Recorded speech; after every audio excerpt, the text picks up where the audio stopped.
Yo, gamer, Nemi here, and welcome back to another Tekken 8 YouTube video. And today, my boys, I wanted to talk about the Tekken 8 roster, the official launch roster, like what I think about it. Overall, is it better, is it worse than Tekken 7? What to expect? And yeah, let's talk about the roster because like it's a hot discussion right now. There are so many mixed reactions, mixed feelings about the current announced Tekken 8 roster. So I just thought I would make a video about it and just talk about overall every character that's been announced for the official launch roster for Tekken 8. Alright, so first things first, the staples. The staples I expected. You know what I mean? The staples, I mean like the OGs, right? We have the Jins, Kazuyas, maybe Xiaoyu, Hwoarang, right? Lo, Po, Nina, King, all these were expected. I think the first characters we saw, the early trailers right before Azucena and Raven were all expected, with the inclusion of Claudio and Leroy, because these two came from Tekken 7. So the OGs are expected. Jin, of course, Kazuya, main storyline. Jun as well. Many people wanted Jun, so not a lot of people are complaining about that. She was actually really hype. So it was weird when after the first CNT, her like stats were bad, bro. Like she wasn't really like the most used character, like despite the hype, right? Kind of reminds me of the Lei situation in Tekken 7. Everyone and their fucking grandma wanted Lei back, but like no one played Lei, bro. Lei was very underused, but like I love Lei as well, so I know how it feels to have your character miss the roster, so I get it. But June, I think people just need to figure her out first, right? Lab her and see what's going on before officially committing the character. But I think she's a good addition. She's very different from Asuka as well, which makes it awesome. So June, Kazuya, Jin are expected. Paul, Lo, of course, OGs. These guys can't miss a Tekken game. In fact, I'll add King there as well. I think who else was in the official? I think there was Asuka and Lili. Asuka and Lili have gained so much popularity since their introduction in Tekken 5. Their whole rivalry thing, very popular in Japan, in Asian countries as well. She was one of the highest, most used character in the CNT.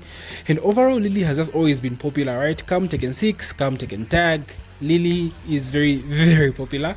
And I would say Asuka as well. I think amongst the two, I love Asuka because Asuka, she kind of speaks to me rather than Lili, like her fighting style. Right before, she was very the whole sibling rivalry thing. I like the thing she had going on in Tekken 5 with Feng, right? Now that shit was good. That shit was good. Like the rivalry thing, the dojo thing, and I wish I really focused on that instead of the whole, the freaking sibling rivalry with Lili. So Asuka, Lili expected as well. Bryan as an OG as well. Expected since introduced in Tekken 3, I believe. That's when Bryan made was it Tekken 3 or Tekken 4? Tekken 4, right? Am I tripping? So anyway, Bryan is one of the most, like, one of the best fighting game character designs ever, right? Kickboxer. So it's pretty awesome that he made. Tekken 3 actually is when Bryan made his first appearance, actually, yeah. So Bryan expected Hela Kickboxer, Cyborg, like, come on. Jack as well never miss a Tekken game, so Jack is expected, an OG of the roster. So like when I say the OGs, you know exactly what I mean, right? So all those early announced characters at the beginning of Tekken 8 were all expected, maybe with the exception of Nina. Honestly, Nina wasn't really that popular in Tekken 7, even Tekken Tag. No, actually, I think it was more popular in Tekken Tag Tournament 2 rather than Tekken 7, right? But the thing about Nina is, I don't know, right? Not many people play Nina to that extent. I think it's just the face, right? She's kind of expected to be in the game, right? More so than Anna, actually. She also had her own spin-off game, something Degrees. I forgot the title of that game, but like Nina is more expected to make the roster than Anna. So Nina was expected, and then now we have Leroy and Claudio. So in my opinion, right, Leroy and Lydia were the two best Tekken 7 new characters. I think with the exception of Kazumi as well, but Kazumi won't make it because, she died and she was just for the sake of Heihachi. I think the focus this time wants to be on Jin and Kazuya, so bringing in Kazumi back would just make everything weird. So Kazumi would be nice to see, but like she won't make it. So in my opinion, Lydia and Leroy were the best newcomer characters of Tekken 7. I think I would rank Claudio third. So honestly, I'm not surprised that Leroy and Claudio made it back. More so Leroy because, bro, the Leroy announcement was hype as fuck. Like, that announcement was sheesh. It was crazy. He's also a very, very awesome designed character. Right, Leroy is awesome, bro. So I get he was broken. He built a very bad reputation in Tekken 7 with all that overpowered stuff, right? Evo Japan, Leroy Japan, sorry. But he's a cool character and it doesn't seem he's that OP in Tekken 8, which is a dub. He's strong, but like not, you know, he's not a Jack or he's not a Jun. So it's great. I'm sure he'll still be strong. You know, Parry is a defensive character in a highly aggressive game, so while still able to dish out insane chip damage and offense at close range. So Leroy will be okay. Claudio also is good. He plays a main part of the story now. I think he's ganging up with Xiaoyu and Zafina, getting more involved, you know, with the serious squad, you know. So Claudio is pretty cool, right? Soul Calibur character, but like he's cool. I like the vibe he brings. The whole thing with the Exorcist can play a huge part of the story when it comes to like the Devil Jin, exorcising and all that stuff. Maybe he wants power for himself. So Claudio, I'm down. Alright, let's speed it up a bit. So we have Azucena, a new character. Of course, we had to have a Lucky Chloe replacement, right? I would be shocked if Lucky Chloe makes a roster, considering Azucena is the true character of Tekken 7. But you guys know already, I don't give two shits about Azucena, bro. I don't care about the character. She's very gimmicky for me, very cringe, the whole coffee thing. So I don't like Azucena. Raven making it back. Oh my god, justice has been served. Let's go. Everyone and their grandmother agrees. Raven over Master Raven. Master Raven can be like, I don't mind Master Raven making it back with a new move list. Just make her a separate ninja, but that's highly unlikely considering the introduction of Victor now. So Master Raven, I don't know, but Raven, let's go, bruh. Dab. Feng also can be considered an OG, right now with Shaolin. He's just a very unique character. You can't really hate on Feng. Like, I get he also has a bad reputation for tournaments, but like, bro, Feng is just an OG, bro. Like, he's a character you can't hate, right? And I think everyone plays Feng because it's just so fun. I actually do play some Feng in Tekken 8, by the way. Feng is really fun. You can't hate on Feng. So Lars as well, an OG since Tekken 6. I think Lars can afford to miss a game. As much as I love Lars, he can afford to miss a game if he is not involved in the main storyline. That's the thing, right? So not many people care that much about Lars. Like, he's my main. I love the character, but like, he can miss a game and no one would be upset, honestly.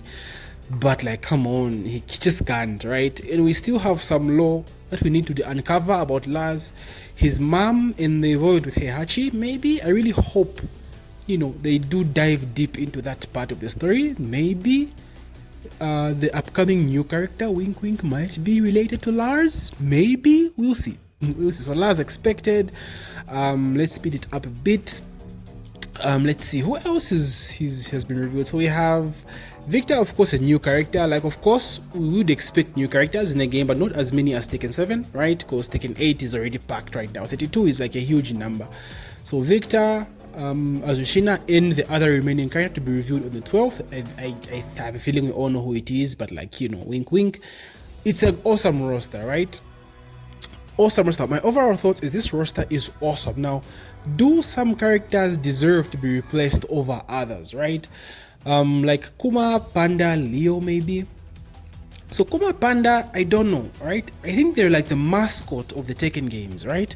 I don't think it would sit well with a lot of people if these characters missed. Like, I don't mind them being in the game, but just make them very different from each other. Right, they're just basically the same character as of Tekken 7, so make them different from each other, and that would justify giving them different character slots. Because as of now, bro, I don't see why you would give them separate slots, bro. That could have been an Armor King, that could have been an Eddie, that could have been a Julia. So like, it really hurts, low-key. Leo, honestly speaking, I'm surprised they've made it. Like, Leo is bland, bro. Like, her personality is bread. Like, Leo and Shaheen, I don't know. Like, okay, first of all, for Shaheen, I'm okay with it, given that they do work on his moveset a bit, right? And personality wise, he does seem to be the same, which is an L, cause he hella boring, bro. But like moveset, I really hope they do work something out with that moveset, because everyone likes the Assassin's Creed kind of character. So hopefully Shaheen is like sick, but he's really fun to play in my opinion. But the personality is really bland.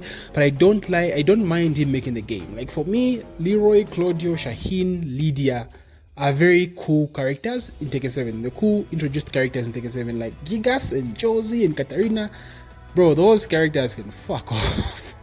I'm sorry guys, but I don't like those characters, right? So for me, it's a dub. I don't mind. Steve, OG boxer. Yoshi should have been introduced first, right? He's an OG of the game, but like I do get he's highly anticipated because he's one of those characters that everyone wants to see what Namco has in mind for the character, right? He's that kind of character. He's building hype. So Yoshi, of course, expected. Drag is hella unique. I think a lot of people are hyped that he's coming back, you know. So Drag, easy dub, no complaints there. Alisa could afford to miss, honestly speaking, right? Alisa could afford to miss, but like she's involved in the main storyline as well with Lars and Lee and the squad. So you know, I like Alisa, I do like her, but like she can afford to miss, right? Over someone like Eddie, you know, honestly speaking. We need more females as well, but like Alisa is cool. I don't mind, but she could miss just like Lars, you know, so you know, it's cool. It's neither here nor there. She's that character. I don't think a lot of people have an issue with Alisa making the game, honestly speaking, right? People are salty about like, you know, Leo or the Bears making it over Eddie, honestly speaking. You know, Lee as well is an OG. Lee can't miss, right? He comes a long way from the law, you know, being adopted by Heihachi, you know, the jealousy, the rivalry with Kazuya. Like Lee has to be in the game. He just has to until he's settled. You know, the bio is great as well. So not any complaints there. Alright, so now my overall thoughts on the roster, the full roster. This roster, in my opinion, is amazing. So 32, first of all, is a huge number of characters. That's way better than Street Fighter 6, which has like what, 18 characters if I'm not mistaken. So already it's a huge dub. And for people who order the deluxe edition, to come with season pass 1, which will have 4 characters. And amongst these 4 characters, I am for sure Armor King and Eddie are one of them. Armor King, Eddie, and maybe Julia, right? They definitely have to make it. They're really popular, especially Armor King. Like Armor King will really make it. So overall, I love the roster. I think everyone, if your main has not made this roster, guys, I think there's a character for you here. The diversity is so much, like it's a lot. With the introduction of Heat as well, it really separates the uniqueness of characters. So if your main has not made it, guys, just try a different character. You'll be surprised just how much you vibe with the characters. There's just so much. There's so much, like, right? So Noctis replaced by Victor now. So Noctis mains should be happy, right? He does give the same vibes as Noctis. This roster is good. Like it's a mixture of OGs, recently announced characters, Tekken 7 recently introduced characters, 5 DR characters, Tekken 6 characters. Like it's a very good roster in 32 characters. Oh my god. So characters will come, the Miguels, those will come, I'm sure. Like this roster will be huge, because I think Murray said the roster will be bigger than Tekken 7 or as close to Tekken 7 as possible in terms of character number. So patience is a virtue, guys. We did have to wait for characters like Marduk, you know, Armor King. We had to wait for those. We had to wait for Lei. So if we waited, we can wait again. Overall, in my opinion, an awesome roster, 9 out of 10. Like it's good for me. It's that good. So anyway, guys, thank you so much for watching my video. Right? If you made this far, please don't forget to hit that like button and subscribe if you haven't already.